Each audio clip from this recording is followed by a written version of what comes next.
this is not over yet. Calgary City Council trying its hand at finding a way to end weekly anti-mandate protests that have snarled the Beltline for months. But in the end, all they could agree on was a letter.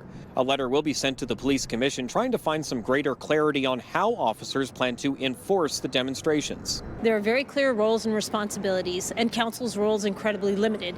Within this letter, it is clearly outlined what our role is. It's also very clearly outlined that we are happy to assist in enforcing the bylaws as we need to, but we need support from our partners.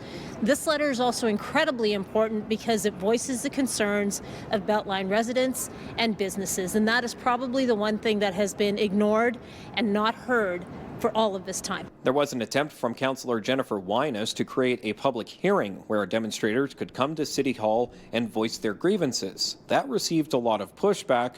Some of her colleagues saying they were taken aback at the notion of allowing people with racist or anti-government views in the council chambers like that.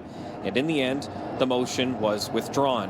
One expert says it's clear the current strategy is not working, though, and maybe this sort of dialogue is needed. Let's drop the communication by way of tweet.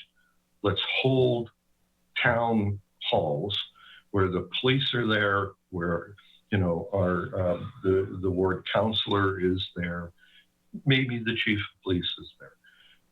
You have to think that, but you've got to start communicating to people who live in that area that you are on their side. The mayor has said she believes the protests should be treated more like an unsanctioned festival, and there is an enforcement route through the city as long as there is help. It strengthens the ability of our peace officers and bylaw officers when they know they have support from police officers as well. And the same goes. If we are able to support members of service as they're doing their job by providing them with bylaw and peace officers, that's something we're willing to do. But we've got to do this in concert with each other. In Calgary, Tom Ross, City News.